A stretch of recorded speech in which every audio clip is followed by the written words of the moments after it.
되는 건가요? 네, 여러분 안녕하세요. 방금 소개받은 특수교육과에서 학생들 가르치고 있는 김은하입니다.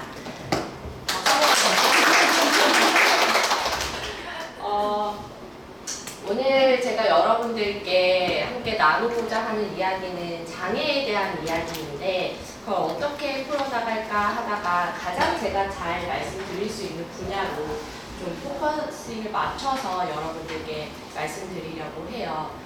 제가 지금 탁과에 와서 우리 학교에서 탁과에서 수업을 하는 건 처음이거든요. 그래서 여기 앞에 인문대 건물에 있는데 이 사이대 건물을 오면서 이렇게 두근두근하기가 처음인 거예요. 와, 나 이거 진짜 나 수업한 지도 꽤 됐는데 왜 남의과 온다고 이렇게 두근두근한 일인가 했는데 이제 아마 그런 것 같아요. 이제 우리 학생들과는 다른 어떤 반응을 보여줄까, 그리고 이제 우리 학생들에게는 너무 당연한 이야기인데 이거를 처음 접하는 학생들은 어떤 반응을 해줄 것인가, 이런 것들을 되게 기대하는 마음으로 왔고요. 굉장히 제가 학생들에게도 밝히는데 굉장히 꼰대여가지고 이렇게 노트북 펴놓으면 저 이제 뒤로 쫙 가가지고 한번 보거든요. 그래서 우리 학생들 채팅하고 있으면은 꺼라, 그리고 필기는 이거 보고 이제 탭 같은 것도 이제 한번 싹 돌면 다 보여요.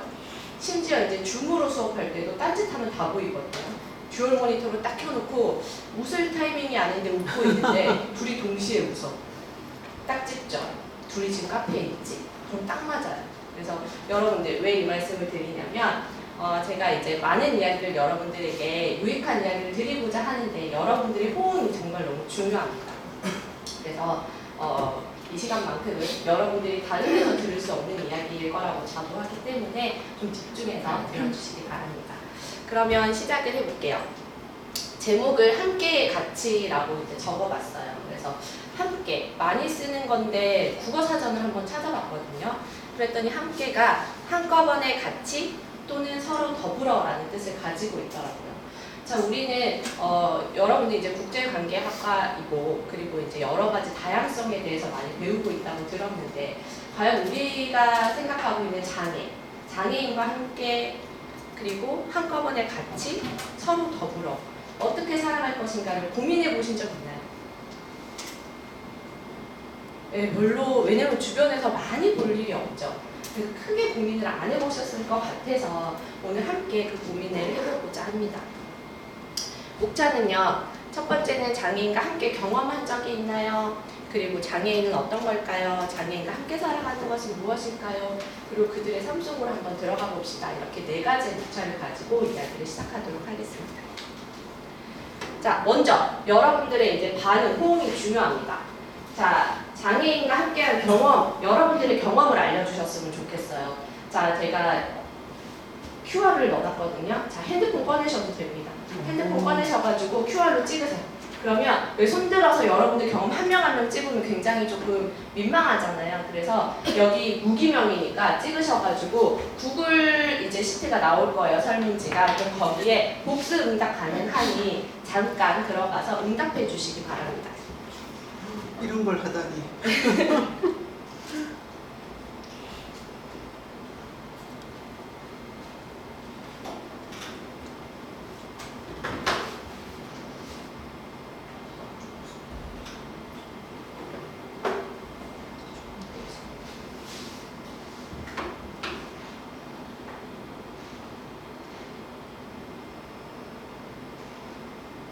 오, 6분 답 주셨다.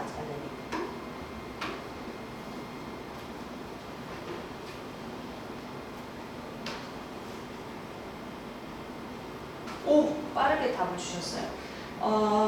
지금 제가 이렇게 핸드폰으로 확인을 하면 얼마큼 이렇게 답을 주셨는지 바로 나오는데요. 18분이 지금 답을 주셨고요. 가장 많이 나온 답이 경험이 학교에서 도움반 친구를 도와준 경험이 있습니다 하는 게 9분 나왔거든요. 그럼 여러분들은 학교 생활을 하면서 도움반에 있는 특수 학교에 있는 친구들과 그래도 교류를 해본 경험이 있다. 그런 분이 9분이 있다라고 제가 알겠고요.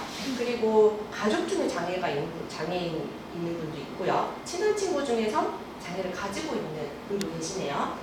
그리고 우연히 장애인과 마주친 경험이 한 6분, 그리고 미디어를 통해 반짝 경험을 한 분들, 그리고 6분. 그 다음에 기타가 있는데, 장애 판정을 받은 만 4세 유아와 1년 정도 생활을 했습니다 하는 분도 계시네요. 자, 생각보다 저도 이제 도움반에서 경험을 해봤습니다 하는 경우가 제일 많을 거라고는 생각했어요. 근데 여러분들이 3년 아니면 6년 동안 이제 생활을 중고등학교에서 하시고 초등학교에도 뭐 있으니까요. 근데 여러분들이 그때 같이 도움반에 있었던 친구를 어떤 시선으로 바라봤을까 굉장히 궁금하거든요. 자, 그러면 우리가 일단 미디어에서 이제 가장 많이 여러분들이 접할 건데, 여러분들이 만났던, 도움반에서 만났던 친구, 그리고 우연히 만났던 경험, 그리고 미디어에서 접했던 경험, 아마 이제 이 카테고리 안에 다 들어갈 것 같아요. 여기 좀 오래된 영화들도 있기는 한데 여기에 대부분 해당하죠. 뭔지 몰라서 대답을 못하실 수 있는데, 원더라는 영화는 2017년도에 아마 개봉된 걸로 알고 있는데, 얼굴에 이제 태어나면서부터 인지적인 문제는 없는데 얼굴에 심한 기형을 가지고 태어나서 수술을 아주 여러 번 한 친구의 이야기고요. 나의 특별한 형제는 이제 지체장애 이제 형과 지적장애 동생의 이야기. 그리고 저도 이제 이거를 끝까지 가보지는 못했었는데 그런 내용이었던 것 같고, IMC 같은 경우는 이제 아빠가 지적장애를 가지고 있는 이야기였는데, 이 영화를 저는 정말 펑펑 울면서 봤었거든요. 그 아빠의 사랑이나 이제 딸의 그 마음이 너무 이제 아프게 다가와요. 우리나라 7번가의 그왜 있잖아요. 7번방의 기적. 기적. 네. 그거하고 비슷한. 네, 7번방의 기적에 대한 그 영화도 있었고요. 그다음에 마라톤은 아주 유명하죠. 마라톤은 이제, 그리고 미라클밸리에 혹시 보셨나요? 이제 코다라는 영화 몇 년 전에 미국에서 리메이크해서 나오기도 했는데, 코다라는 영화 미라클밸리에 같은 내용이거든요. 코다는 잠깐 설명을 드리면 children of deaf라 그래가지고 농인의 아이라는 뜻이에요. 그래서 부모님이 청각장애인이고, 청각장애인인데 그 밑에서 이제 청인으로 태어났어요. 들리는 사람을 우리는 청인이라고 하거든요. 이전에는 건강한 건자를 써서 건청인이라고 했어요. 근데 농인과 반대되는 말로 건청이라고 쓰면 농인이라는 뜻이 건강하지 않다라는 의미로 받아들여질 수 있기 때문에 굳이 청인이라는 단어를 선택을 했었습니다.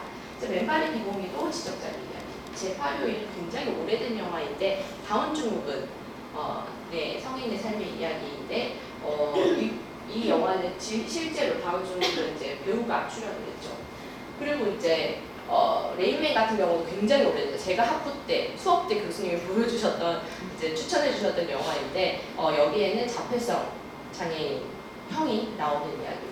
언터처블 같은 경우에는 이제 사고로 인해서 그 척추가 다쳐서 목 외, 그러니까 입과 목 외, 입 외, 얼굴, 눈동자, 목 외 밑으로는 아무것도 움직일 수 없는 실존 인물의 이야기였죠. 이렇게 우리가 미디어를 통해서 굉장히 많은 장애인들을 접할 수가 있어요. 자, 우리나라에도 최근에 이제 드라마로 많이 나왔죠. 우리 김교희 교수님이 너무 감명 깊게 보셨다는 사랑한다고 말해줘. 여러분들 혹시 보셨나요? 안 보셨을 것 같아요. 이상한 변호사 우영우는 보셨나요? 네. 네, 이거는 대부분 많이 보셨을 것 같고, 그 다음에 우리들의 블루스에 정은혜 작가님이 같이 출연을 했었고, 그 다음에 반짝반짝이는 워터멜론이라는 드라마 보셨나요? 안 보셨어요? 네, 그건 맞습니다. 네, 우리 학생이, 저도 사실 이걸 그냥 짧게만 봤는데, 우리 과 학생이, 졸업한 학생이 자기 너무 감명 깊게 봤다고 교수님 꼭 보세요 막 이렇게 했던 드라마예요. 자, 여러분들이 이렇게 미디어에서 이제 우리가 이야기하기 가장 쉬운 게 이제 미디어에서 만나는 건데, 미디어에서 만난 장애인들을 보면 여러분들은 어떤 느낌이 드시나요?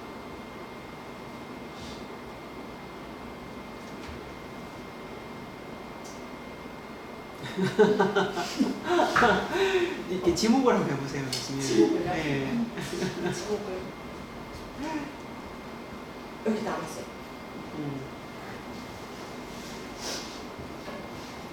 어떤 느낌이 드세요? 하나도 안 봤어?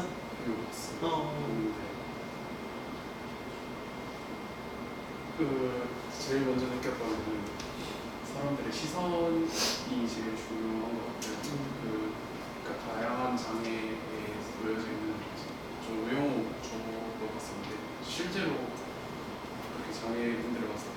제일 상처를 받는 게 저희 행동보다는 저희 눈빛에서 제일 먼저 느껴지죠. 해줄 때 좀 도움을 주고자 그렇게 행동을 했을 때 그것 또한 좀 과잉. 네. 잘 해야 되겠다. 자신은 어디서 배운 적 있나요? 네. 어디서 배운 적 있나요? 저 친한 친구가 장애라서 아. 중국어 같이 나온 친구 추천직장에 가서 역시 이 경험이 있으시니까 너무 좋은 이야기를 해주셨어요. 장애인이 그 뒤에 이제 제가 말씀을 드릴 건데 장애인을 생각하면 여러분들 이제 보통 이제 많은 분들이 하는 이야기가 순수하다. 장애인들은 천사잖아요. 순수하잖아요. 이 얘기 되게 많이 하시거든요.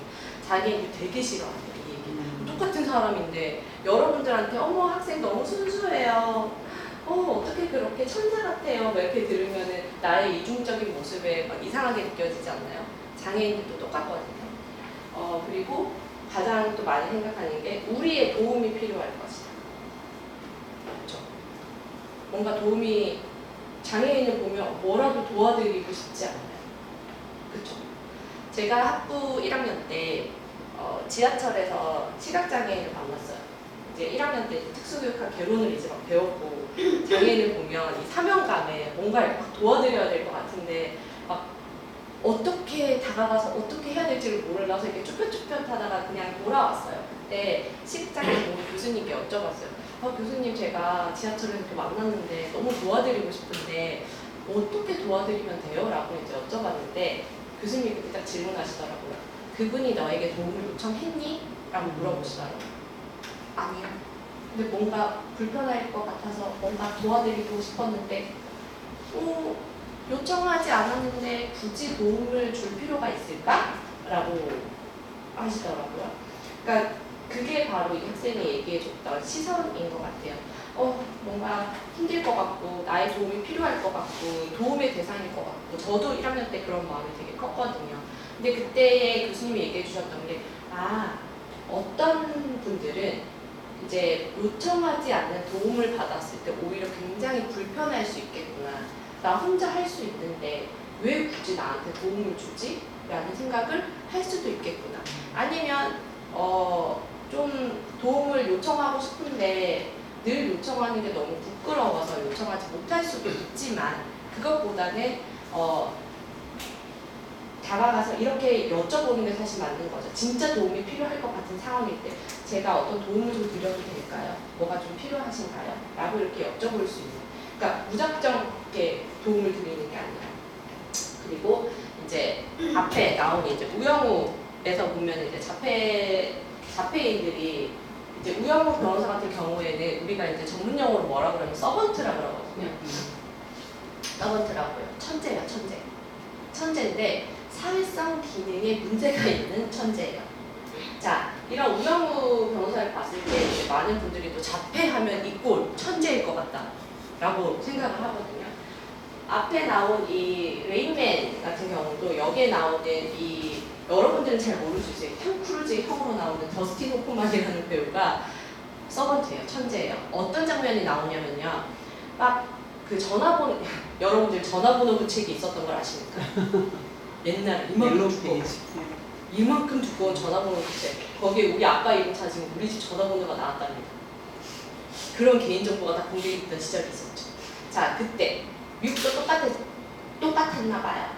이 더스틴 호프만이 전화번호의 A부터 뭐 특정 알파벳까지의 번호를 다 외웠어요. 그래서 어떤 이제 자기가 좋아하는 팬케이크를 먹으러 갔는데 그 팬케이크를 먹으러 간 그 웨이트리스의 그 이름을 딱 보고 그 여직원의 이름을 딱 보고 전화번호를 읽는 거예요. 그러니까 다 외우고 있었으니까. 그리고 이제 그러니까 뭐 이 사람 스토커라고 막 이러는데 막 하다가 성냥개비를 이렇게 빵을 딱 떨어뜨려가지고 했는데 그 더스틴 호프만이 딱 보자마자 이게 몇 개라고 이야기를 해요. 뭐 몇 개가 없어 라고 이야기를 하거든요. 자, 그거는 시각적으로 모든 걸 찍어서 다 기억해 주는 거예요. 그러니까 어떻게 보면은 우리가 사용하는 뇌의 용량을 우리가 뭐 몇 프로의 용량밖에 사용하고 있지 않습니다라고 얘기하는 이제 학자들도 있잖아요. 근데 이 서번트 같은 경우에는 아주 특별하게 자폐성 장애인들 중에서도 특별하게 기억에 용량 제한이 없어요. 어마어마한 용량을 가지고 있다고 생각하시면 되고, 이 서번트가 다양하게 발휘되는데요. 음악을 하는 사람들 중에서 한 번 들은 곡을 그대로 기억하는 거. 그리고 이제 뉴욕의 이제 그런 마천루를 쭉 보고 나서 창문의 개수까지 다 기억해요. 그래서 그걸 그대로 다 그려내는 사람도 있어요. 근데 모든 자폐 장애인들이 이럴까요? 지금은 이제 자폐성 장애라고 부르는데 이전에 자폐 스펙트럼 장애라고 돼 있거든요. 왜 스펙트럼이라고 했냐면 스펙트럼이 뭐예요? 영역이 굉장히 넓다라는 거죠. 자폐성 장애는 그만큼 영역이 굉장히 넓어요. 넓기 때문에 이런 천재인, 서번트인 사람들도 있고 그렇지 않은 사람들도 있고 굉장히 다양했기 때문에 이렇게 이야기를 하고 있고요. 그래서 천재다라고 하기에는 서번트만 우리가 천재로 볼 수 있다. 그렇지만 정상이 아니다. 자, 우리가 정상과 비정상에 대해서도 조금 생각해 볼 만한데요. 의료의 관점, 병리학적 관점에서 보면 장애인들은 모두 정상에 비해서 비정상이에요. 정상에 가까워지도록 만들어줘야 될 사람이라고 의료의 병리적 관점에서는 그렇게 봐요. 그렇지만 이거를 조금 더 다른 관점에서 보면은 사회문화적인 관점이라는 게 있는데, 우리와 다르게 조금만 더 특별한 지원을 해주면 같이 생활할 수 있다. 그러면 정상과 비정상으로 굳이 나눌 필요가 없어요. 그래서 우리가 관점에 따라서도 장애인들을 바라보는 시선이 다를 수 있다. 그리고 이제 장애인들 보면은 굉장히 겁먹을 때가 사실 이럴 때예요. 덩치는 굉장히 큰 장애인인데 막 소리를 막 지르기도 하고 폭력성을 보이기도 하고 그런 이제 장애인들이 있어요. 그러니까 자폐 성향을 가지고 있거나 자폐 성향을 가지고 있는데 충동성이나 공격성을 같이 가지고 있을 때 이런 것이 보이기도 하거든요. 그러면 무서워라고 이야기를 하죠. 제가 얼마 전에 병원에 갔다가 오래 다닌 병원인데요. 저한테 이제 근데 무슨 과예요? 라고 저한테 물어보시는 거예요. 특수교육과예요? 라고 이제 이야기를 했더니 아주 오래, 한 10년 넘게 다닌 병원인데 거기 의사 선생님이시잖아요. 병리적 관점을 가지고 있을 거잖아요. 그러니까 그분이 저한테 그러시더라고요. 자기가 대학교 때 의료봉사를 이제 그 천사의 집 막 이런 데 가본 적이 있는데 거의 짐승 수준이었다. 그 사람들은 어떻게 생각해요? 거의 짐승이던데? 라고 이야기하는데 제가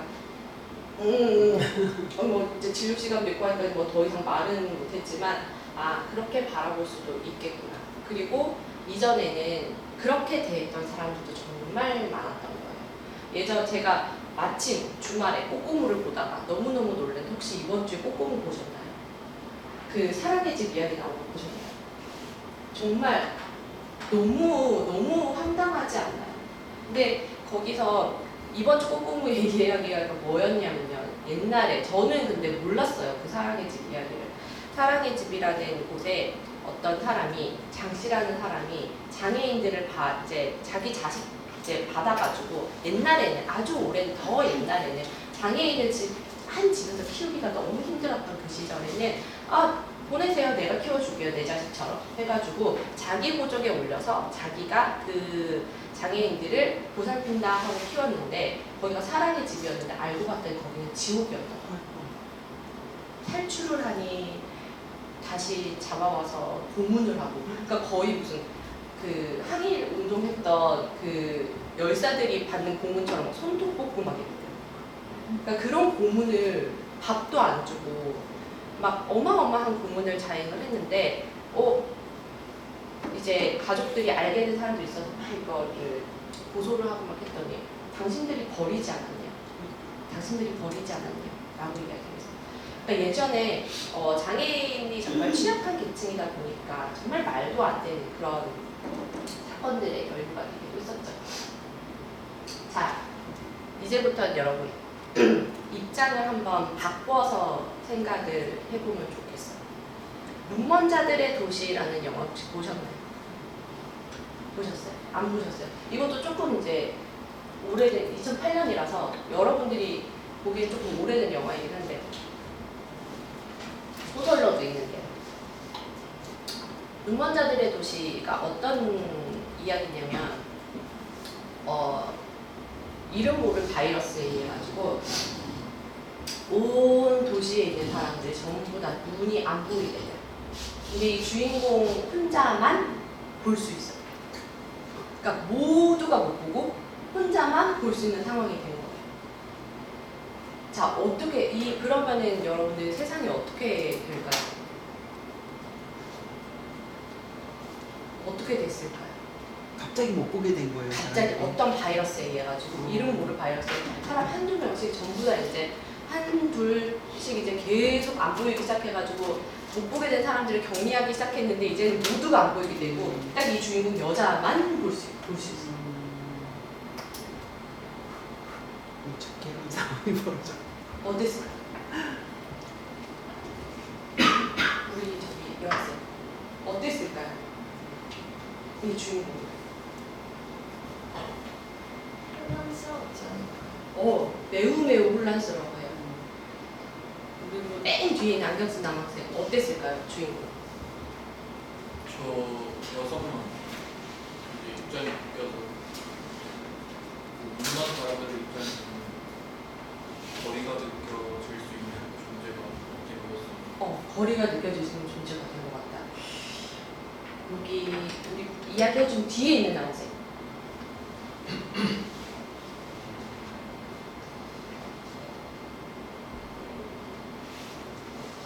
측면에서 봤을 때는 말씀하셨던 기준만 달라진 거니까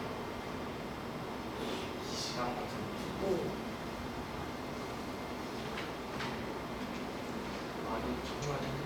많이 적응하기 힘들었을 것 같다. 정상과 비정상의 개념이 바뀌나요? 정상과 비정상의 개념이 이제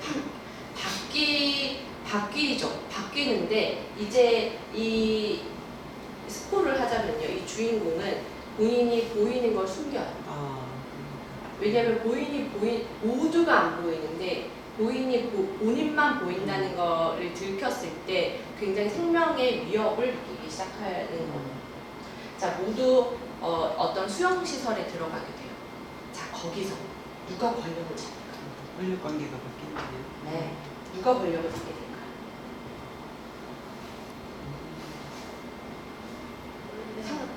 원래 안 보였던. 맞아요. 어. 훌륭합니다. 원래 안 보였던 사람. 자, 저는 여기까지밖에 생각을 못했었거든요.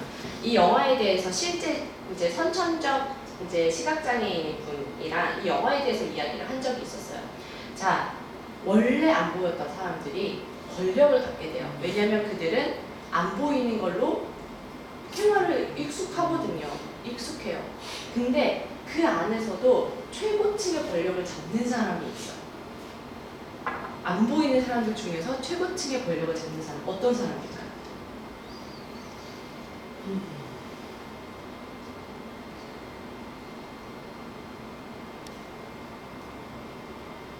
그러니까 장애 유형으로 말하나요? 아니면 시각장애 유형 중에서 유형으로? 시각장애 안에서 최고의 권력을 갖는 사람. 저는 이것까지는 눈치채지 못했었거든요. 대단한 스포가 될 것 같은데 되게 궁금하네요. 잘 모르시겠죠? 후천적 시각장애인이 최고의 권력을 자, 그거에 대해서 여러분들 한번 깊이 생각을 해볼 필요가 있는 게요. 자, 선천적 시각장애, 레민이라고 했을 때는요, 그냥 태어나서부터 그냥 쭉 안 보여요. 그러면 이제 그 시각장애인 분들이랑 이야기를 하면, 우리 그런 거 있잖아요. 이거 한번 봐봐. 이렇게 한번 해봐봐. 막 이렇게 하잖아요. 그러면, 미안해요. 안 보이는데 내가 보라 그래서 미안해. 막 이렇게 얘기한단 말이야. 근데 상관없다. 그냥 뭐 보라고 얘기하는데, 아니 나는 태어날 때부터 안 보여가지고 자 보는 걸 상상해봐라고 했을 때 자기한테는 어떤 느낌이냐면 여러분들 나는 걸 상상해보세요 라는 거랑 똑같은 느낌이라고. 자기는 한 번도 경험해보지 못했기 때문에 모른다. 자, 후천적 시각장애인은요 경험해봤어요. 경험해봤고 자 권력이 무엇이라는 거를 눈으로 봤어요. 권력의 맛을 알아요. 자, 이런 사람들이 권력을 잡더라라는 거를 그분이 저한테 깨닫게 해주더라고요. 한 번도 권력을 잡아보지 못한 사람은 감히 권력을 잡으려고 하는 시도조차 하지 않았던 거예요. 그래서 그 시각장애인 분이 저한테 얘기해 주셨던 게 이 작가가 그거를 알고 그렇게 적었는지 모르고 적었는지 모르겠지만 굉장히 통찰력이 있다고 저는 생각을 한다. 이 말씀을 왜 드리냐면요. 선천적으로 장애가 있는 분들이 어떤 목소리로 어떤 걸 주장하거나 권력의 자리까지 가는 게 사실은 굉장히 힘들고 어려워요. 자기 스스로 하기가. 그렇지만 후천적으로 장애인이 되신 분들은 어떻게 권력을 이용해야 되는지 우리가 알게 모르게 많이 우연학습으로 배웠어요. 그래서 그 권력을 사용할 줄 알게 되는 거죠. 이게 좋다 나쁘다라고 이야기를 할 수 없지만 여기서의 포인트는 선천적으로 장애를 가지고 있었을 때의 경험의 제한에 대해서 여러분들이 한번 생각을 해보시면 좋을 것 같아요. 자, 지금부터는요. 제가 제 전공 분야가 이제 청각장애거든요. 청각장애랑 언어 쪽이에요. 자, 여러분들이 어디서도 들어보지 못했을 법한 이야기를 지금부터 들려드리도록 하겠습니다. 자, 여러분들이 생각하는 청각장애는 무엇일까요? 우리 맨 뒤에 있는 여학생. 청각장애는 뭐죠? 귀가 안 들려요. 네. 그 옆에 있는 나왔어요. 똑같이 귀가 안 들려요. 그 앞에 있는 나오세요. 안경 쓰고. 아예 귀가 안 들려요. 세 분이 귀가 안 들린다고 지금. 네, 귀가 안 들려요. 맞습니다. 자, 귀가 안 들리는 사람, 청력에 손실이 있는 사람을 우리는 청각장애인이라고 해요. 그쵸? 근데 청각장애가요, 장애 영역 중에서도 굉장히 좀 특별해요. 제 전공이라서 좀 그런 것도 있지만, 언어의 사용에 있어서 굉장히 이질적이기 때문에 특별하다라고 이야기를 할 수 있어요. 특수교육 전공했어요. 저 특수교사예요. 라고 하는 분들도 청각장애 아이가 있는데요. 이럴 때는 어떻게 해야 될까요? 라고 물어봤을 때 제대로 답해드리기 힘들어요.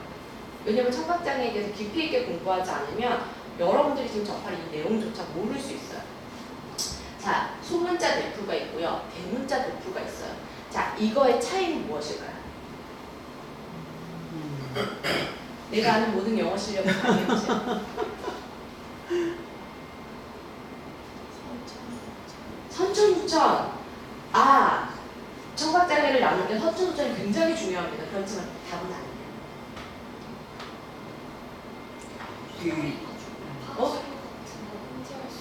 주파수의 인지. 주파수의 인지, 잔존 청력도 중요해요. 근데 이제 요 알파벳 대문자와 소문자의 차이, 요거의 관점으로 봤을 때는 뭐라고 이야기할 수 있어요?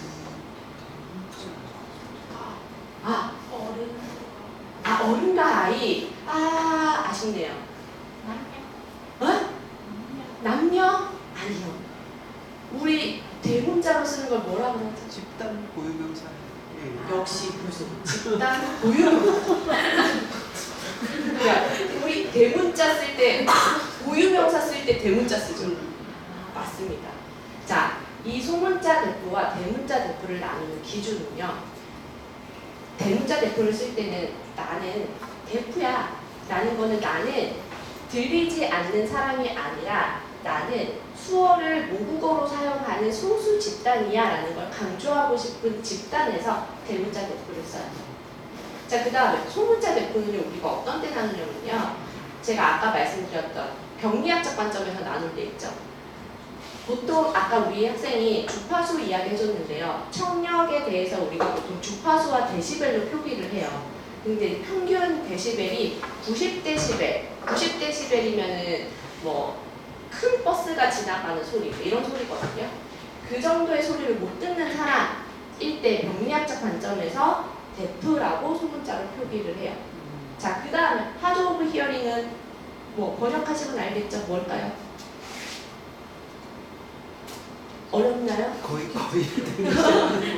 어렵나요?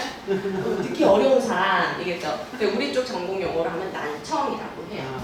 자, 그래서 우리는요 어떻게 학문적인 용어로 쓸 때 요즘에 어떻게 쓰냐면요. 자, 청각 장애인이라고 했을 때는요, 히어링 임페어먼트예요.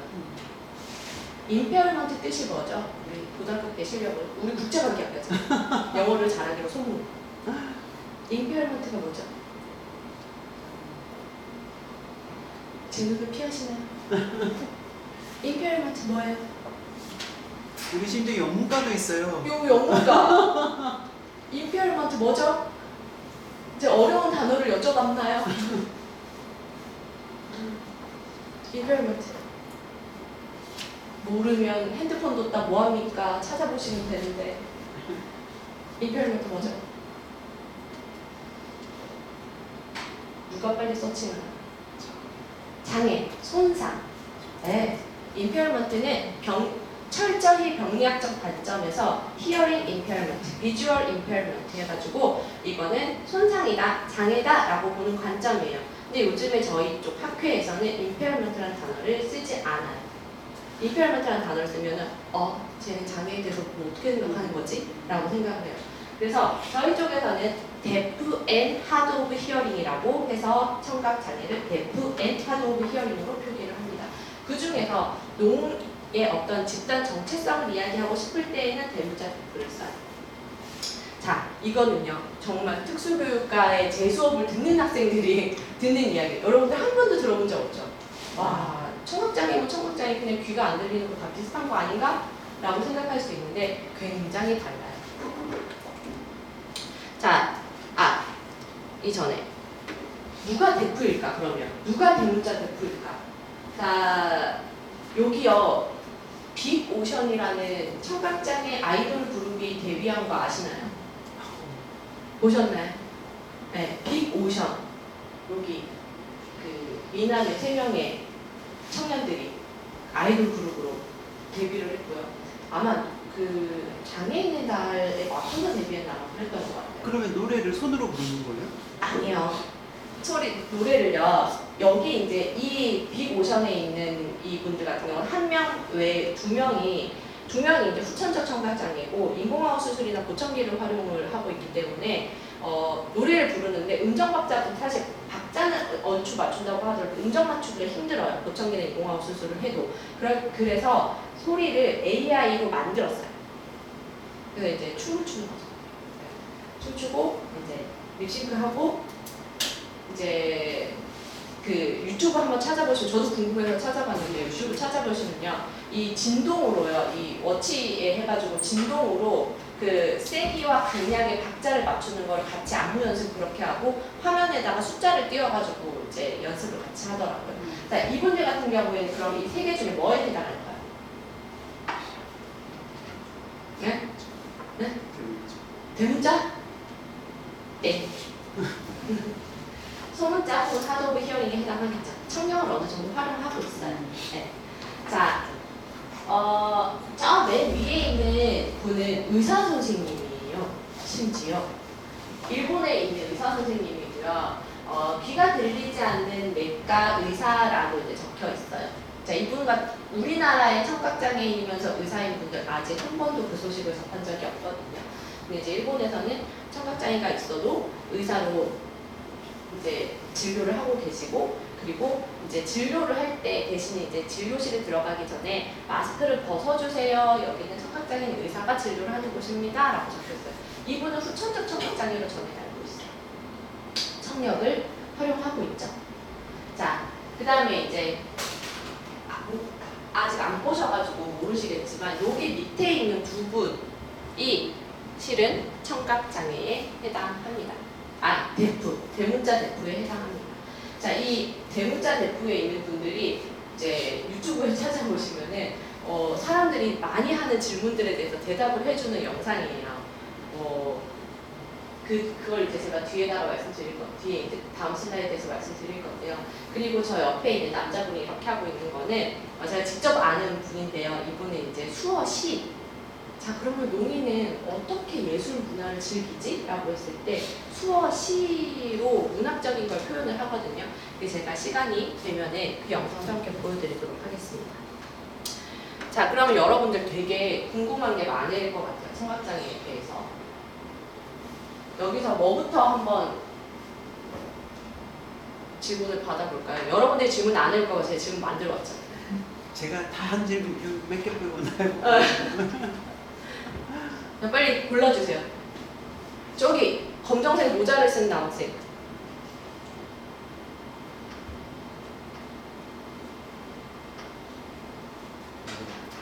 아니 고르세요. 답은 제가 드릴게요.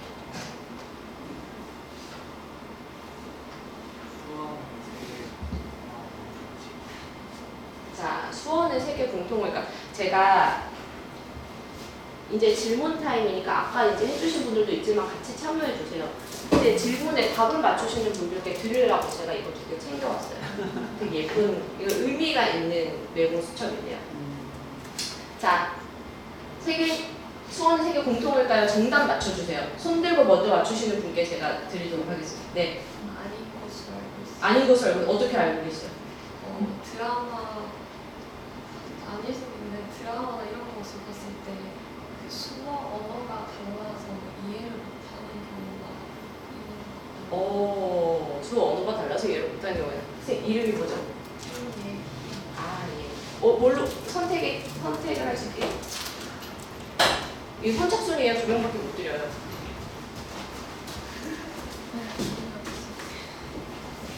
자, 박수. 자,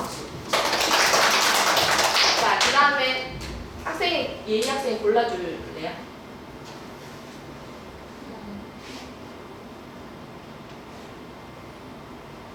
청기는 뭘까? 아, 보청기는 뭘까? 보청기는 뭘까요? 아, 이거 조금 대답하기 어려우려나? 보청기는 뭘까요?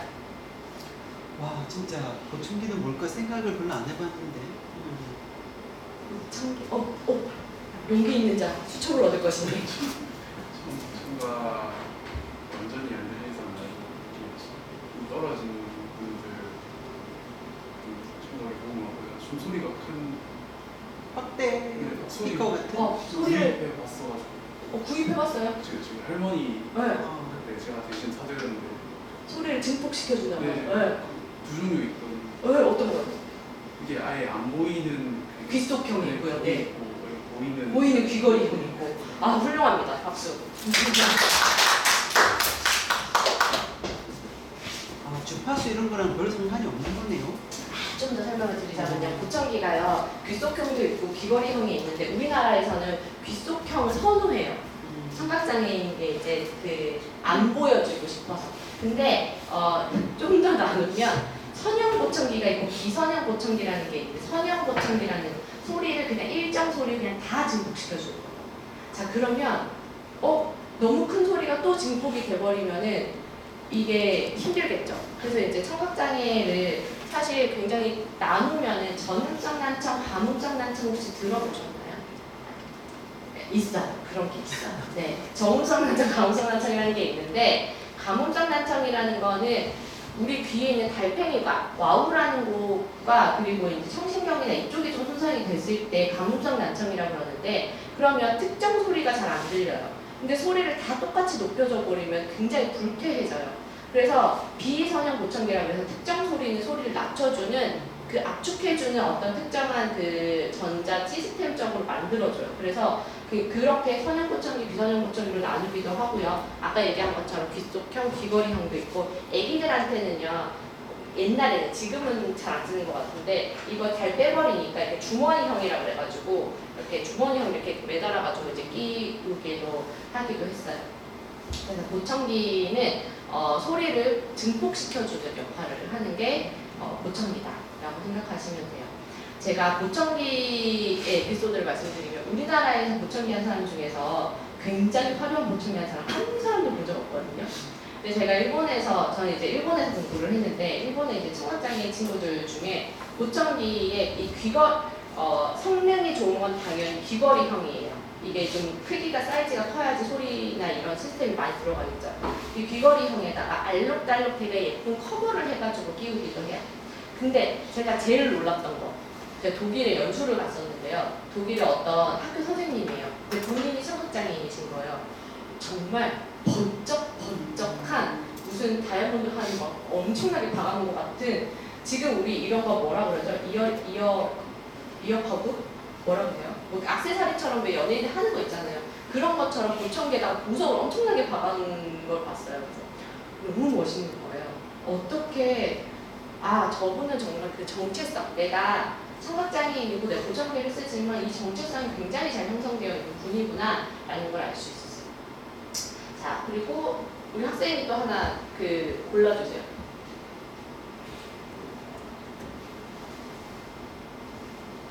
아무 소리도 못 들으면 무섭지. 아무 소리도 못 들으면 무섭지 않을까요? 어떨까요? 이게 선천우천 좀 차이가 있을 것 같아요. 네네, 맞습니다. 선천후천 차이가 있죠. 태어나면서부터 안 들렸으면 그냥 안 들리는 게 너무 당연하고요. 듣다가 어느 순간 소리가 없어졌을 때에는 안 들리는 것에 대한 굉장한 불안을 느끼죠. 자, 제가 보청기에 대해서만 설명을 드렸는데 연결해서 제가 인공화학 수술은 뭘까에 대해서 말씀드릴게요. 요즘에 청각장애 학생들 중에서 굉장히 인공화학 수술을 많이 하거든요. 여러분들이 이제 많은 아이들, 이제 조그마한 아이, 그리고 이제 성인들도 꽤 많이 있는데 여기 요 부분에 있잖아요. 동그란 거 딱 붙이고 다니는 사람들이 있어요. 혹시 주변에서 봤을지도 몰라요. 여성분들 같은 경우에는 머리로 가리는 경우도 많고요. 남성분들도 마찬가지긴 하고 아니면 그냥 딱 드러내기도 하고. 자, 인공화학 수술이라는 건요. 보청기로 청력이 보정이 안 되는 경우들이 있어요. 소리를 단순히 증폭시켜주는 걸로 소리를 듣지 못하는 경우에는 우리 귀에 와우라는 달팽이관이라고 하는 거 있죠. 우리 중고등학교 때 배웠죠. 잠정기관 이런 거. 달팽이관. 문과라서 다 기억나요. 우리 과 학생들도 그 부분 하면 이제 다들 눈이 희미해지기 시작해요. 자, 와우라는 곳이 있는데 그곳에서는 굉장히 신기하게 소리를 주파수 영역별로 와우의 곳곳에서 소리를 잡아줘요. 들을 수 있는 주파수 영역, 주파수라는 게요 소리의 고저를 얘기하는 거거든요. 높은 소리, 낮은 소리, 이 소리를 주파수별로 와우에서 잡아줘요. 한 22개의 전극을 여기 뒤에 있는 뼈를 뚫어가지고 전극을 와우에다가 직접 넣어주는 거예요. 그래서 정기적으로 그 주파수가요 활성화가 되면 그 주파수의 소리를 우리랑 듣는 소리랑 똑같이는 아니고 기계적인 소리를 들을 수 있게 돼요. 그게 인공화호 수술인데요. 자, 인공화호 수술을 요즘에 굉장히 많이 해요. 제가 본 아이 중에서 제일 빨리 한 아이는 10개월에 인공화호 수술을 한 아이들도 있어요. 그리고 최악의 케이스는 제 만난 아이 중에 인공화호 수술을 6번 한 아이도 있어요. 와, 여러분들 여기 뼈를 뚫는다 그랬잖아요. 여기 뼈를 뚫고 어쨌든 머리에 있는 뼈를 뚫어야 되고 전극을 넣었다 뺐다를 해야 되는데 그거를 6번이나 한 친구는 그 부모님 마음이 어땠을까요? 정말 막 애 처음에 주사 맞추는 것만 해도 우는 엄마들도 있는데 거의 죽을 뻔했다라고 하더라고요. 그리고 제가 최근에 만난 아이 중에 한 명은 인공화호 수술 그 친구는 2번인가 3번 했는데 피부에 괴사가 일어났어요. 머리에 여기 뚫은 부분에 괴사가 일어나서 다시 다 제거하고 다시 수술을 했어요. 자, 근데 인공화호 수술이 굉장히 획기적인 수술이긴 하지만 이만큼 굉장히 위험부담도 큰 수술이기도 해요. 그렇지만 우리나라에서는 보험이 적용되기 때문에 많은 어머니들이 인공화호 수술을 많이 선택하고 있답니다. 근데 그거를 잘못됐다 부정하는 것이 아니라 정말 인공화호 수술을 할 아이들은 인공화호 수술을 해서 언어치료를 받으면 정말 잘하는 아이들이 있거든요.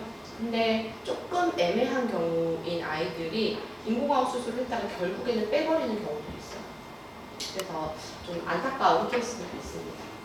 자, 그래서 소리를 듣지 못하면 무섭지 않을까인데 인공화호 수술을 한 아이들이 소리를 어쨌든 듣잖아요. 듣는데 한 고등학생 아니면은 성인쯤이 됐을 때 갑자기 수어를 배우겠다라고 하는 사람들이 있어요. 그게 바로 이거예요. 배터리가 떨어졌을 때 인공화호라고 하니까 어쨌든 정기적인 신호를 계속 주는 거잖아요. 배터리가 떨어지잖아요. 배터리가 떨어지면 아무 소리를 못 듣는 거예요. 그러면 이제 소리를 듣다가 못 들으니까 그게 무섭죠. 공포죠. 그러니까 그제서야 부모님이 얘가 수어라도 할 수 있게 해서 아니면 필담이라도 하는 거라도 애한테 이제 하는 방법이라도 알려줘서 이거를 할 수 있게 해줘야겠다 해서 뒤늦게 수어를 배우게 하는 어머니의 케이스도 있어요. 재수술이 안 되나요? 재수술을 하더라도 그렇게 문제가 생기는 경우도 있고 그래서 이제 아니요 배터리는 갈아 끼우면 돼요. 갈아 끼우면 되는데 학교에서 선생님들이 그냥 배터리 갈아 끼워주면 되거든요 사실. 근데 그것조차 일반 학급에 있는 선생님들은 전 못하겠어요 해서 이제 막 특수학급 선생님 찾는 거예요. 근데 특수학급 선생님도 저도 이런 거 만져본 적 없어요 막 이러면 이제 걔는 어떻게 될까요? 어머니한테 호출해요. 호출해서 어머니 배터리 가지고 오세요 하면 이제 어머니가 배터리 갖다 드리고. 근데 그게 사실은 잘 된 시스템이 아니에요. 그냥 선생님들도 배터리 교체 정도 할 수 있어야 되거든요. 그래서 굉장히 그런 어려움도 있다. 그래서 요즘에 선생님들이 잘 모르시고 이렇게 얘기하시는 분들이 있어요. 인공화학 수술도 너무 잘 돼 있고요. 청각장애라도 보청 느낌으로 다 소리 듣던데요. 뭐 이제 장애가 아니에요 라고 하는데 그렇지 않다는 거예요. 여러분들 불안하지 않겠어요? 어느 순간 배터리가 핸드폰 배터리만 떨어져도 불안하잖아요. 근데 내가 소리를 듣다가 갑자기 소리를 못 듣게 됐을 때 굉장히 불안할 수 있다. 그리고 선천적으로 소리를 듣지 않았던 사람은 소리 없어도 왜? 괜찮아. 인 거예요. 자, 그 다음에 제가 할게요. 청각장애는 모두 수어를 쓸까요? 그런 의미에서. 어떨까요? 우리 여기 오자순 학생, 여학생. 구어를 쓰는 사람이 있고 식빵 쓰는 사람도 있고 오, 굉장히 구체적으로 알고 있는데 어떻게 이렇게 잘 알죠? 어디서 봤어요? 네, 훌륭합니다. 네, 청각장애인들 이꼴 수어는 아닙니다. 아까 이야기한 수어는 대문자 대표를 쓰고 있는 청각장애인들이 농인들이 고유 언어로 쓰는 게 수어예요. 그래서 인공화학 수술을 보통 하고 있는 아이들 같은 경우에는 일반 학교에 다니는 경우가 많아서 한 번도 수어를 접해본 적도 없고 한 번도 다른 청각장애인들 만나본 적이 없는 경우도 굉장히 많아요.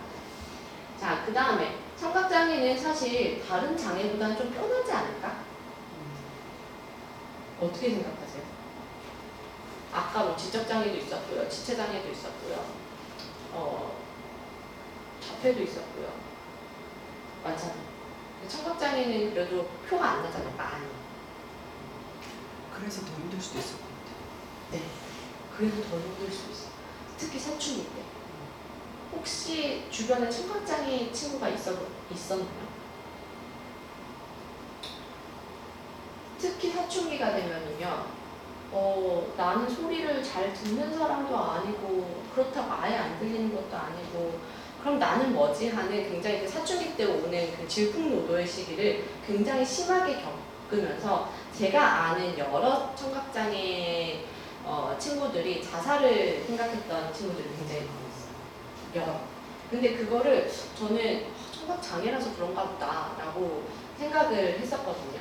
그러니까 특히 점점점 청력을 잃은 경우에, 그러니까 선천이 아니라 후천적으로 병에 의해서 이제 아니면 고열에 의해서 점점 청력을 잃는 경우에 자살을 생각해 본 적이 있다라고 한 친구들 때문에 되게 놀랐는데 오히려 요즘에는 생각이 좀 바뀐 게요.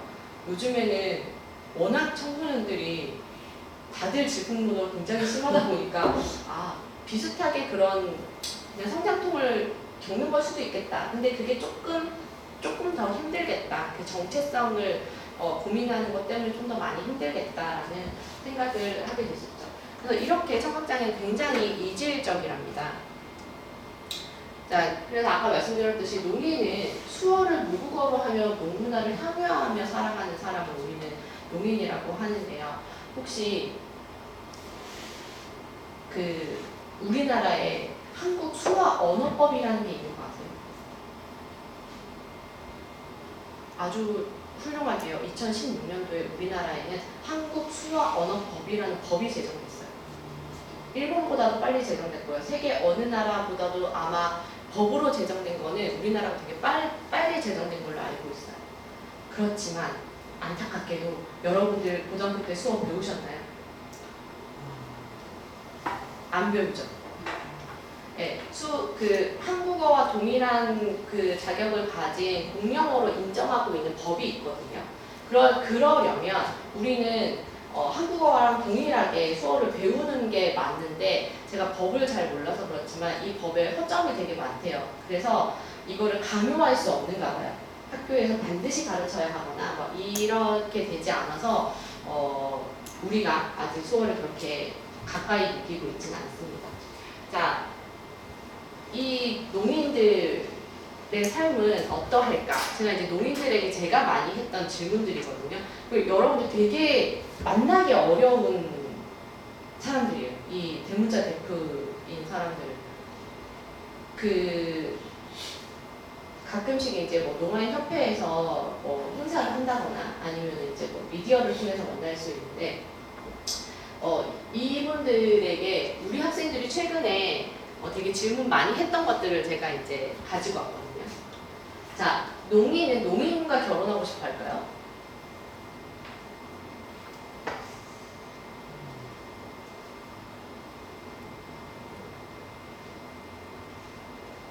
농인과 결혼하고 싶어 할까요? 청인과 결혼하고 싶어 할까요?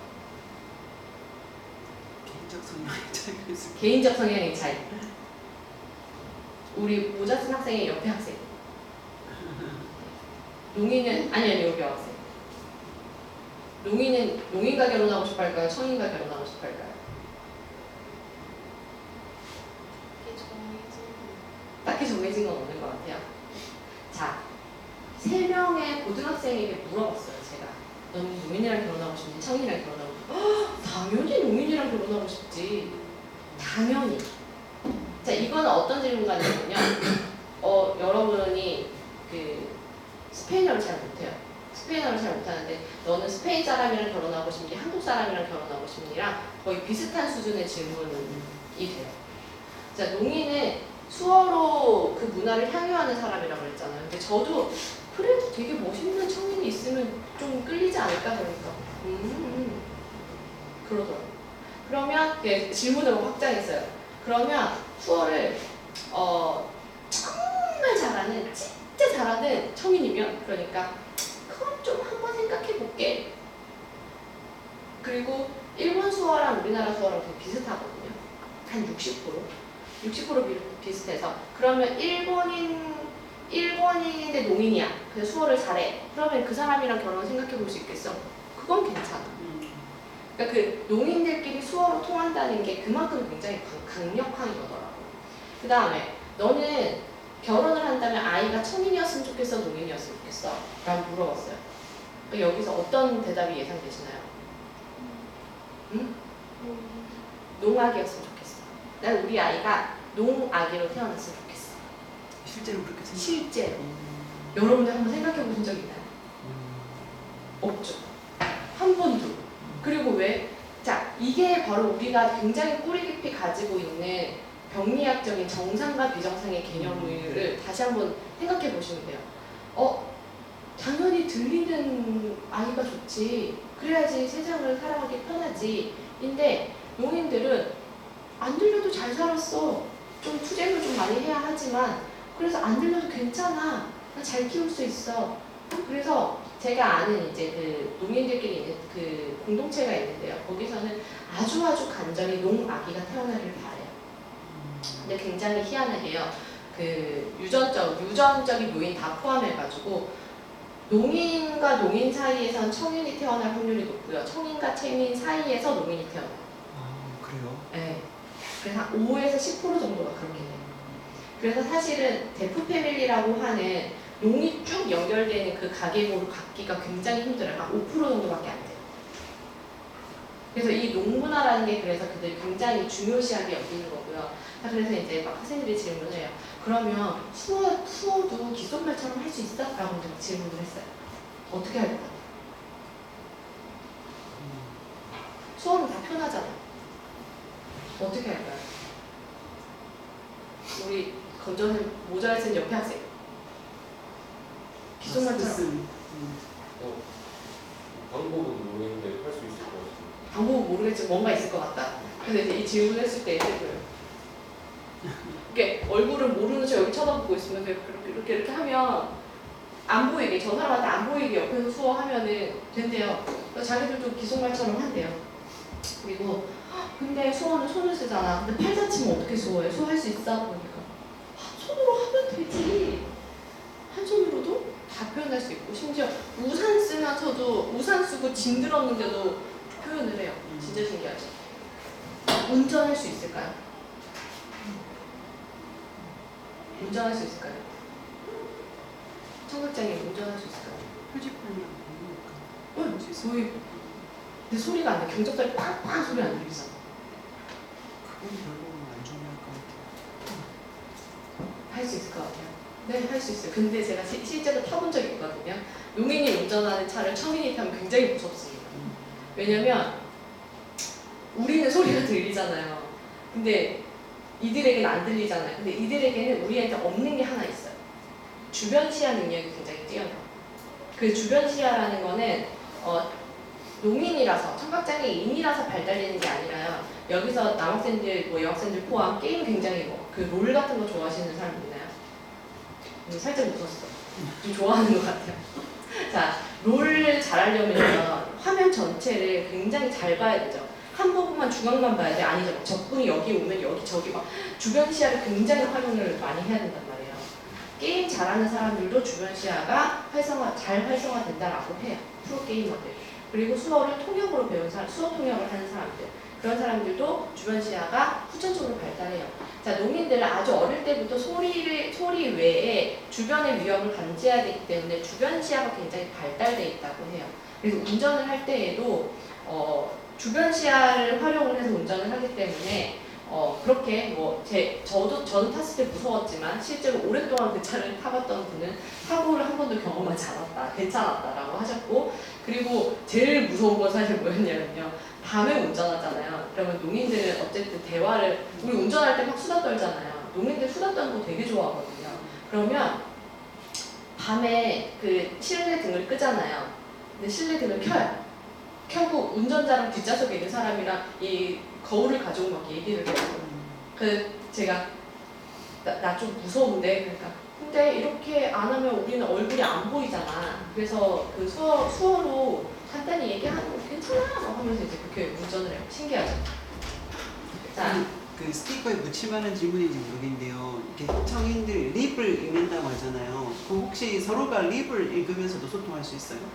그거는 우리 학생이 아까 얘기해준 구어를 쓰는 애. 그게 구어라고 표현하는 네, 구어라고 표현하고 입술을 읽는 거는 우리가 뭐 독순이라고도 하고 구어라고도 하는데 그건 따로 훈련을 받아야 돼요. 청각장애인 용인이라고 해서 모두가 우리의 입술을 읽을 수가 없어요. 우리도 사실 음소거 해버리면 우리도 제가 무슨 얘기하는지 모르잖아요. 따로 훈련되지 않으면 못해요.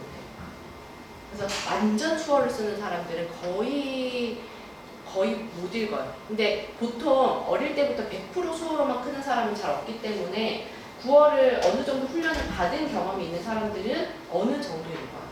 그러니까 되게 재밌는 에피소드라고 들으니까 저도 이제 들은 이야기인데 국정원에서 연락이 온 적이 있대. 그 북한의 어떤 뭐 정보를 알아내야 되는데 멀리 있는데 입술만 그 얼굴만 보이는데 저거를 누가 읽어줄 사람이 있느냐. 그래서 수어 통역사들에게 연락이 온 적이 있다 하는 뭐 이게 뭐 실제인지 아닌지 모르겠지만 그런 사담을 들은 적이 있습니다. 자, 그러면 용인에게 음악이라. 용인의 음악을 어떻게 즐길까요?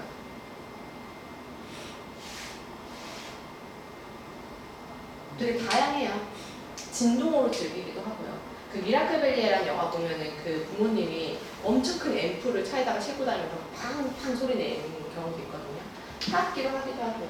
근데 대부분 완전 내가 농인이다라고 했을 경우에는 우리는 굳이 음악 아니더라도 아까 말씀드렸던 수어시라든지 다양한 다른 문화의 장르로 활용을 할 수 있기 때문에 굳이 우리가 즐긴다라고 해서 그들이 모두 즐기고 싶어 하는 것은 아니다라는 것을 여러분들도 아셨으면 좋겠습니다. 아까 이제 얘기 드린 것처럼 한국수어는 대한민국 이게 법에 나와 있는 그 이야기거든요. 한국수어언어권 제3조 1항에 대한민국 농문화 속에서 시각 동작 체계를 바탕으로 생겨난 고유한 형식의 언어를 말한다. 이게 법으로 나와 있어요. 신기하죠? 그러면 과연 우리는 수어로 다 표현할 수 있는가? 수어는 손으로만 말하는 것이다. 여기서 수어는 손으로만 말하는 걸까요? 네, 표정이 굉장히 중요해요. 비수지라고 하거든요. 표정이 굉장히 중요해요. 제가 교수님이 굉장히 좋아하셨던 사랑한다고 말해줘 그 드라마를 저는 사실 제대로 보지 못했는데 농인들에게 그거에 대한 이제 소감을 좀 많이 물어봤었어요. 물어봤었더니 뭐라고 했냐면 정우성이라는 배우가 연기를 너무너무 잘하지만 연기로 나타내는 그 비수지의 표정과 실제 수어를 언어로 했을 때 비수지의 표정이 너무 달라서 자기들은 보다가 불편해서 끈다 그러더라고요.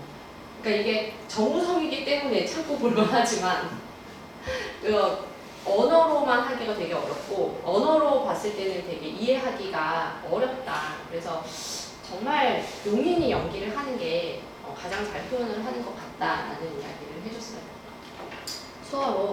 수어는 언어이기 때문에요. 많은 것을 다 표현할 수 있고요. 그래서 차이를 한번 보여드리려고 제가 수업 때 쓰는 자료를 한번 가지고 왔어요.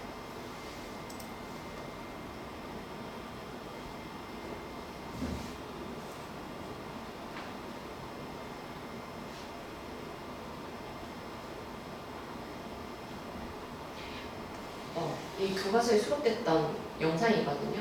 열심히 하면 토목사님이 있는 그대로 이제 통역을 해주신 거예요. 이제 이 영상은 똑같은 말이에요.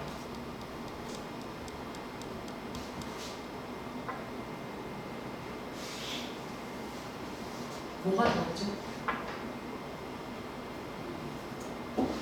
다른 게 느껴지시나요? 뭐가 다르나요? 다른 말 서로 다른 서로 다른 말을 하고 있는 것 같아요. 아까 우리 저 뒤에 있는 학생이 여학생이 그 얘기 해줬잖아요. 그러니까 드라마 속에서도 서로 이게 전달이 잘 안 되는 것 같아서 수어가 공용어, 그러니까 세계 공용어는 아닐 거라고 생각이 됐다라고 하는 얘기를 해줬는데 다 우리나라에서 하고 있는 수어이거든요. 근데 여기는 통역사님이 우리가 지금 쓰는 한국어 음성에 맞춰가지고 그대로 번역을 한 거예요. 그리고 여기는 농인들이 쓰는 수어로 번역을 한 거예요. 그러면 농인들은 당연히 농인이 쓴 걸로 알아보겠죠. 근데 여러분들 수어 통역 화면 잘 보시면요. 저도 수어 잘 못해가지고 다 알아보지 못하는데 이렇게 통역하는 경우들이 더 많아요. 그러면 수어 통역사는 우리 코로나 때문에 수어 통역사님들 되게 유명해지시고 이제 많아졌잖아요. 근데 이렇게 통역을 하면은요 가장 안타까운 건 농인들이 수어를 알아보지 못해요. 못 알아. 신기하죠. 이걸 알아보는 농인은 어떤 농인이냐면 음성 언어의 체계를 잘 알고 있는 사람. 이거는 어떤 걸 뜻하냐면요. 수어는 음성 언어랑 그 문법 체계가 아예 달라요. 아예 달라서 그냥 다른 언어라고 생각하시면. 그래서 제가 아까 서두에 말씀드렸듯이 다른 장애 영역 중에서도 청각장애가 굉장히 이질적이고 특별하다라고 했던 게 그 농인이 특히 사용하는 수어가 굉장히 언어 체계가 달라서라고 생각하시면 돼요. 자, 그래서 여러분들이 그러면 내가 농인을 만났을 때 과연 어떻게 하면 좋을까인데요. 가장 기본적인 에티켓은 그거예요. 안녕하세요. 이 정도는 다 할 수 있잖아요. 안녕하세요. 인사할 수 있잖아요. 안녕하세요. 인사할 수 있고 갑자기 소리가 안 들리잖아요. 근데 갑자기 뒤에서 확 치면은 안 돼요. 놀래요. 앞으로 다가가서 어깨를 툭툭 쳐주는 게 가장 기본 에티켓이에요. 그리고 우리가 옆에 있는 그 한국 수어, 여기 이 선생님이 하는 걸 한국 수어라고 하고 여기 선생님이 하는 걸 이제 수지 한국어라고 하거든요. 수어라고 하지만 전문적으로는 수어의 언어성을 가지고 있지 않기 때문에 수지로 표현하는 한국어라고 이야기를 해요. 어쨌든 우리가 그렇게 수어를 많이 알지는 못하지만 이런 차이점이 있다. 그래서 한국 수어 언어법에서 이야기한 수어는 왼쪽에 있는 선생님이 한 수어를 의미하는 것이다. 근데 왜 같이 안 써요? 왜 이원화돼 있어요? 왜 이완화됐냐면요. 농인은 그 수어는요 그 자체 발생 언어잖아요. 음성 언어도 자체 발생 언어인 것처럼 자체 발생 언어인데 청인들이 농인과 소통을 하기 위해 수어를 배우고 어떻게 하다 보니까 청인이 농인한테 수어를 배워야 되는데 청인이 청인한테 수어를 배우고 이러다 보니까 청인식 수어가 만들어졌어요. 그리고 이제 뿌리를 거슬러 올라가면 농학교에서 농교육을 할 때 일본도 그렇고 한국도 그렇고 구어 중심으로 굉장히 오랫동안 가르쳤거든요. 근데 교사들이 농인이 아니라 교사들이 청인이잖아요. 그러면 어쨌든 이 아이들이 구어를 하면서 할 수 있도록 만들어줘야겠다가 첫 번째였던 거예요. 그래서 구어를 잘 하도록 구어에 맞춘 수어를 만든 거죠. 그러다 보니 일본도 그렇고 한국도 그렇고 이런 체계로 수어를 하는 곳이 더 많아요. 네. 자, 이제 빨리빨리 얼마 안 남아서요. 45분을 맞춰야 되죠. 장애인과 함께 살아가는 것에 대해서 자, 그럼 과연 도움이 필요한 대상인가요? 자, 공통점을 한번 맞춰보시지. 이 슬라이드에 있는 공통점.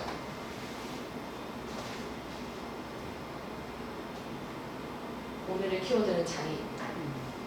저는 알겠어요.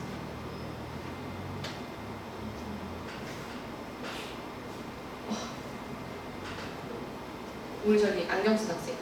공통점 뭘까요?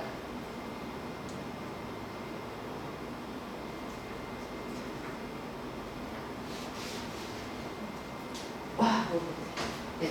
자, 공통점은 이 모든 기술은 장애인을 위해서 만들어진 기술이라는 거예요.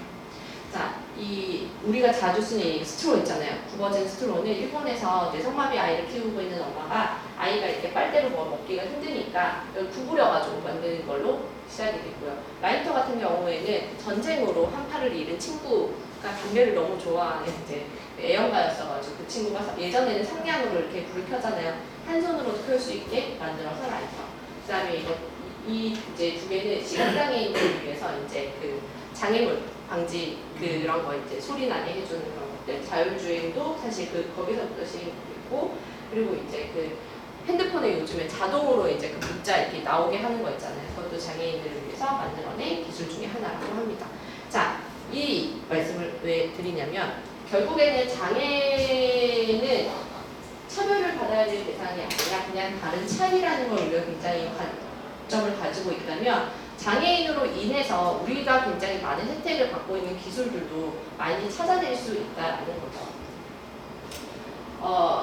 그래서 국가인권의 평등침해 차별행위에 이거를 따와서 말씀을 드리자면 합리적인 이유 없이 이런 것들의 이유로 특정한 사람을 우대, 배제, 구별하고다 불리하게 대우해서는 아니 된다라는 거예요. 이거는 이제 청각장애, 이거는 넘어갈게요. 이것도 이제 수어 시의 하나예요. 그래서 성인 친구와 노인 친구가 어릴 때부터 친구였고 어떻게 이제 되는지 이거 유튜브에 찾아보시면 나와요. 그러면 여러분들이 같이 살아가는 거에서 한번 고민을 해보자면 장애 학생과 여러분들이 수업을 같이 듣는다라고 생각했을 때 여러분들은 그 학생에게 어떤 거를 이게 도움반에서 있었던 학생도 있었겠지만 그 대학에서 우리가 장애 학생이랑 같이 수업을 듣는다고 생각했을 때 우리는 뭐를 해줄 수 있을까? 100% 도움이 필요한 건 아니라고 했지만 보통 이제 학생 도우미가 한 명씩 붙기도 해요. 그쵸? 그 학생은 어떤 걸 해줄 수 있을까? 교수는 어떤 걸 해줄 수 있을까? 이거는 굳이 청각장애가 아니더라도 이제 그냥 모든 일반 장애를 다 통틀어서 고민을 해볼 수 있는 거죠. 같이 살아가기 위해서. 그러면 투표 학생은 모든 거를 다 도와주려는 마음이 아니라 장애 학생에게 필요한 적절한 요구받은 도움을 줄 수 있을 거고요. 그리고 학생들은 그 시각장애 선생님이 그래서 한 얘기가 뭐였냐면 자기는 항상 마스크를 써야 된다고, 그러니까 얼굴에 마스크를 써야 된다고 이야기를 했어요. 늘 부탁해야 되잖아요. 그러니까 늘 자기는 부탁하는데 되게 싸가지 없이 부탁하면 사람들이 안 들어주잖아요. 그러니까 늘 친절해야 되고 늘 상냥해야 되고, 근데 저는 원래 그런 사람이 아니거든요 라고 이야기했었어요. 근데 도움을 받아야 될 정당한 도움은 적절하게 받을 수 있도록 우리가 해줘야 되고, 교수의 입장에서도 얼마 전에 청각장애 학생 3명이 와서 우리 학교 수업을 들었었어요. 청강을 했었는데 교수님들이 흔쾌히 수업을 오픈을 해주셨고 그 청각장애 학생들이 온다고 했을 때 수어통 학생도 같이 오거든요. 농인이 왔을 때인데 그럴 때는 농인이 같이 수업을 듣는 것도 오케이 해주시고, 그리고 기본적인 건데 지적장애 학생이라든지 뭐 다른 자폐성장애 학생이 있더라든지 제가 지금 말을 굉장히 빨리 하고 있지만 말 속도를 좀 천천히 해주는 것도 해줄 수 있는 배려 중에 하나예요. 주변 학생들, 아까 시선이 굉장히 부담스럽다라고 했는데 쟤들 왜 저래? 쟤한테만, 오히려 교수님들이 걱정하는 부분이 뭐냐면요.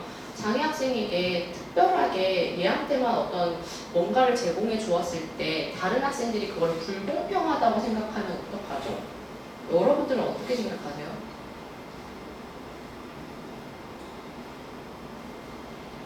이 학생에게 녹음된 파일을 장애 학생에게만 지원이 됐어요. 시각장애 학생이든 청각장애 학생이든 뭐 약간의 경계성 지적장애 학생이든 나는 없어. 불공평하다고 여러분들 생각하시나요?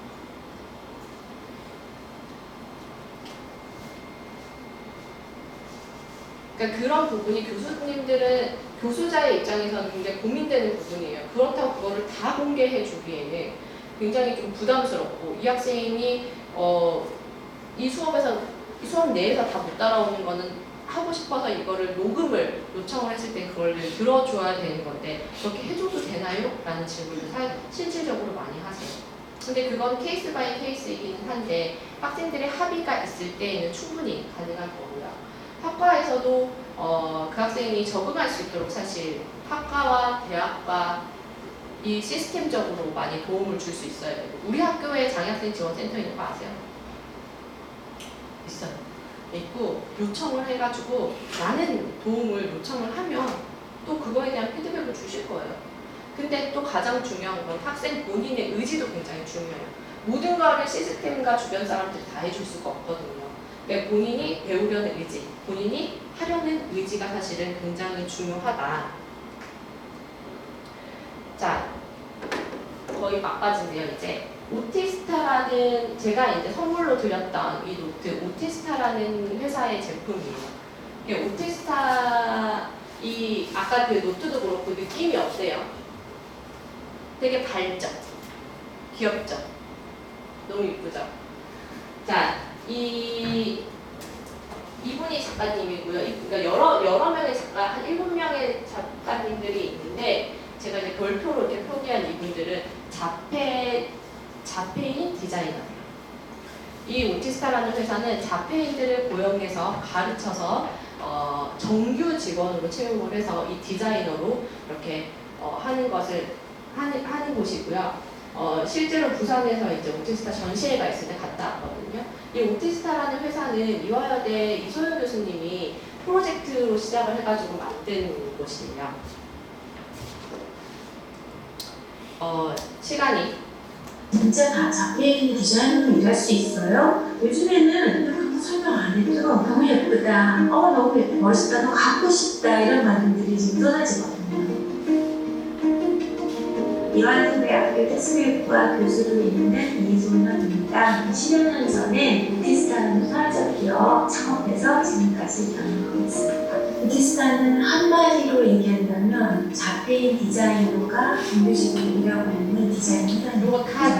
자폐인들이 시각적인 학습자라고 우리가 지금 얘기를 하는데 서로를 바라보는 관점에 있어서 독특한 특성을 갖게 되는데, 우리는 그거를 그때까지 이제 결함이라고 막 붙이려고 했었던 주의 전체를 파악하는 능력에서 조금 부족할 수 있어요. 그걸 우리가 강점으로 보는 이유는 자폐인들이 가지고 있는 특별한 관심 영역. 네. 특별한 관심 영역에 이제 그걸 결함으로 보지 않고 그거를 디자인으로 승화시키는 거죠. 그래서 이 교수님이, 그러니까 저도 아까 이제 사진에 저랑 같이 찍은 사진을 볼 때 굉장히 존경하는 교수님인데, 이렇게 장애인을 고용해서도 이렇게 훌륭하게 일을 할 수 있고, 큰 기업에서는 장애인을 고용하지 않으면 벌금을 내야 되거든요. 근데 그 벌금을 안 내기 위해서 잠깐 고용했다가 일 안 시키고 내보내는 일들도 허다해요. 그렇게 하지 말고 같이 잘 살아갈 수 있게 하기 위해서 이렇게 같이 할 수 있다라는 것을 알리기 위해서 이 사업을 계속하고 있다고 하고요. 마지막으로 이제 끝이네요. 삶 속으로, 그들의 안 속으로, 인생 속으로 들어가 보기인데, 이거는 같이 읽어보려고 했는데 시간이 없으니 제가 한번 쭉 훑어드릴게요. 한번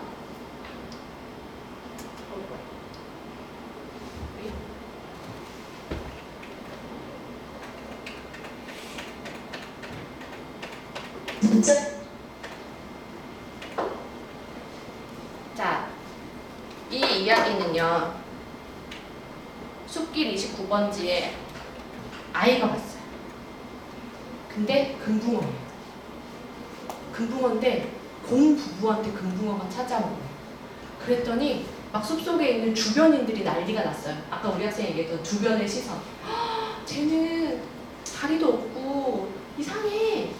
근데 그나마 그 안에서 긍정적으로 얘기하는 동물도 있어요. 그래서 쟤는 거품을 만들 수 있어. 막 이러면서. 근데 이 중요한 건 이 곰 부부가 이 금붕어를 얘는 우리 아이야 하고 굉장히 사랑해요. 어느 날 이 부부가 사라졌어요. 첨벙 어떻게 된 거죠? 준비됐니? 부모가 첨벙 아이를 위해서 물속으로 들어갔어요. 그랬더니 이제 숲속에서 난리가 났어요. 어디 갔어? 곰 어디 갔어? 어디 갔어? 찾으러 갔어요. 그랬더니 여기서 첨벙 물속으로 들어가는 거예요. 근데 여기 올빼미가요. 사실 저 올빼미인데 올빼미가 계속 이제 그 시니컬한 올빼미였거든요. 저 이상해 했던. 근데 썩긴 썩지만 들어가기 싫어서 안 들어가잖아요. 우리 사회에는 이런 사람도 있다는 거죠. 맨 마지막에 다 같이 물고기의 세상으로 들어갔어요. 이게 제가 장애인식 개선 할 때 가장 추천해주는 책 중에 하나거든요. 너무 우리가 우리의 시선으로만 바라보면 이상해 보이는 것들이 물고기의 물속으로 들어가면 다를 수 있다라는 거. 그래서 우리도 장애인을 만났을 때 이렇게 같이 물속으로 뛰어들 준비가 되어 있었으면 좋겠습니다. 오늘 강의는 여기까지 하도록 하겠습니다. 시간이 너무 부족한 게 아쉽습니다. 이제 수업이 다 마쳤고 아마 여러분 질문들이 있을 것 같은데 김나희 교수님 기회 되면 한 번 더 모시는 걸로 그렇게 좀 해야겠고요. 저는 아까 쭉 들으면서 사실 저 세대만 해도 평생 살면서 이렇게 장애가 있는 분이랑 가까이 해본 경험이 없어요. 그 이유가 여러분 아까 도움반 이런 이야기도 하셨는데 저희 때만 해도 그 학급에 장애 학생이 들어오지 못하는 전혀 아무것도 시스템도 없고 그래서 다른 특수학교를 가지 않으면 번치되거나 이제 이런 그래서 제가 아까 사랑한다고 말해줘를 되게 좋아했다라는 게 이 드라마가 아까 교수님 말씀하신 여러 가지 문제에도 불구하고 제가 똑같이 그분들의 침묵 또 필담을 따라가게끔 만들어줘요. 시청자가. 그게 저는 평생 처음 해본 경험이라서 그리고 아까 말했듯이 메시지가 같이 물속으로 들어가는 들리는 청인이 농인에게 미안해하고 내가 너를 이해 못하고 항상 미안해하는 그거에 대해서 그러니까 입장을 좀 많이 바꿔서 하는 그런 드라마가 저는 본 게 처음이라서 막 교수님에게 흥분해가지고 교수님 설명 좀 해주세요 막 아까 많은 질문들을 했었는데 어쨌든 그런 것과 함께 제가 또 교수님께 이걸 이제 부탁드리면서 가졌던 게 예전에 우리 과에도 사실은 이 장애 학생 전형이 없어서 그런지 법학과에는 사실 전형으로 학생들을 그렇게 한두 명씩 받고 우리 학교에 이제 많은 학급들이 그렇게 하는데 우리 학과는 그걸 신청을 안 하고 있어요. 그래서 교수님들하고 상의를 하는데 어쨌든 그런 부분에 대해서는 아직 좀 동의가 안 된 부분이 있는데 어쨌든 우리 학교에도 이 학급에서 받아주겠다 안 받아주겠다로 입시 전형이 다 결정이 되기 때문에 우리 학과에는 사실은 그런 경험이라고 할까요? 같이 어우러져서 생활을 해볼 수 있는 기회를 좀 갖지 못하는 측면